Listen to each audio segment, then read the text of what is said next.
Wow, wow, wow. That's all I can say. And I'll tell you what I'm talking about, so stick around.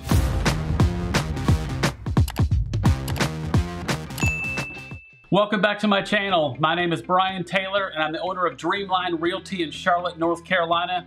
And on this channel, we provide educational content to help our home buyers make great home buying decisions. Have you been paying attention to what's been happening in the Charlotte housing market recently?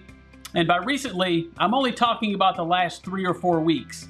And today is March 7th, 2021, and it feels like so much has changed in a very short amount of time. I know I've talked about multiple offers and how to win bidding wars in some of my other videos, but what we're seeing right now is next level stuff. And if you're looking to buy a house, you need to pay attention because this will have a direct impact on you. Let's take a stroll down memory lane for a minute and figure out how we got to where we are today. So in March of 2020, COVID hit and the housing market came to a screeching halt for about 6 weeks. At that time, everyone was trying to figure out what the heck was going on and what this virus was gonna mean to us. And as you know, everybody scrambled for toilet paper and hand sanitizer, and the people looking to buy a house sort of stepped back and regrouped, and sellers had a great fear of having anyone come into their house, and that's completely understandable. So a lot of sellers that were considering selling decided to put those plans on hold until we could figure out this whole virus thing. And as agents, we weren't able to show houses because we were classified as non-essential. So after about 6 weeks had passed and everybody kind of caught their breath, buyers started coming out in droves because they needed to buy a house and life still had to go on, even if that meant dodging a pandemic. And it was at that time that we as agents were transitioned to essential and we were allowed to start showing houses again, but we were advised to do most of our showings virtually.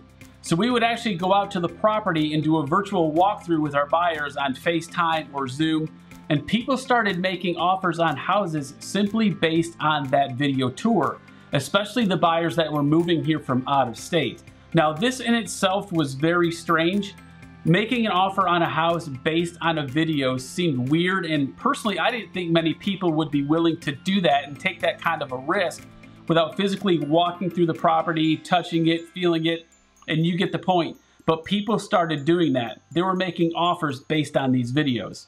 Now, during this time, inventory levels were already at record lows, and the rush of buyers coupled with the increased shortage of sellers started making the situation even worse. Buyers started getting into fierce bidding wars, and many of them became frustrated with losing out on houses that they decided to go down the new construction route to try to avoid the problem. But the problem was the builders' inventory was also getting snatched up, and the builders couldn't keep up with demand. So they started pulling back on lot releases. And builders started putting buyers on waiting lists for new lots that were coming up. And with construction and lumber costs rising, many buyers simply couldn't afford it, so they entered back into the resale market. And because of this, buyers started becoming more aggressive in their fight for a home and started making offers on properties well over listing price, and they were willing to pay cash to bridge the gap if the house didn't appraise, or at least be willing to split the difference with the seller. We also started seeing buyers pay high due diligence fees, sometimes as much as $20,000 to make their offers more attractive to the seller, and the risk level these buyers were willing to take started ramping up. Properties were getting as many as 50 offers, and sometimes it was impossible to even schedule a showing because there simply weren't any more showing slots available because they were filling up so fast.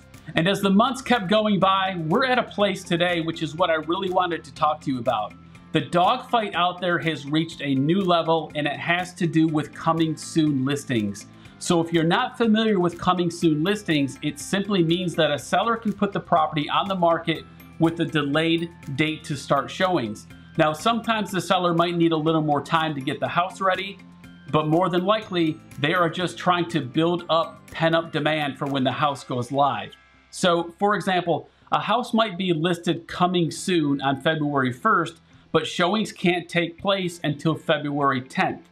And when a property is listed in coming soon status, nobody is allowed to enter the house until the date that the showings are scheduled to start. Well, what we're starting to see happen now is buyers are making offers on these houses sight unseen, based solely on the pictures in the MLS, and they are paying high due diligence fees and paying well over asking price to try to get the seller to accept their offer before the property is opened up for showings.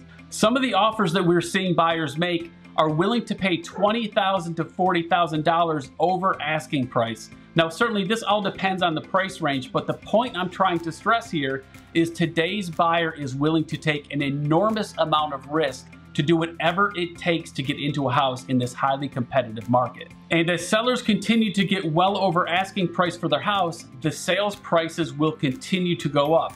The house that sold 2 years ago for $250,000 is now selling at $300,000. And people ask me every day how long this market can continue this way, and I wish I had the answer. In my opinion, I don't see the market slowing down anytime soon unless a rush of sellers flood the market with more inventory or interest rates rise dramatically, and I guess time will tell. But if you're a seller, you're in the driver's seat and you have a ton of leverage right now. And if you're a buyer, my advice to you is this: if you're gonna get in the ring, it's critical that you are pre-approved and you know what your maximum buying power is. And you have to be serious and realistic in your offer, or you're gonna get burned out on it, and your chances of buying a house are going to be really slim. You have to be willing to pay an attractive due diligence fee and be prepared to pay over asking price and have cash to cover the difference between list price and appraised value if that situation arises. And the days of asking the seller to pay your closing costs are long gone. Houses are selling in a matter of days, and you have to be ready to pull the trigger and move quickly, or the house you want to think about today will be gone tomorrow. If there's anything we can help you with, we'd be honored to have a conversation and give you our best advice. Our contact information is in the description below. I hope this video was helpful, and to learn more about the entire home buying process, grab a copy of my free book, Buying Your Dream Home, where I break down the entire home buying process step by step. And you can find the link to that book in the description below. And you may want to check out this video where I answer the question, what is a due diligence fee? And don't forget to subscribe to the channel and click the bell to be notified when new videos are released every week. And we'll see you next time. Make it a great day.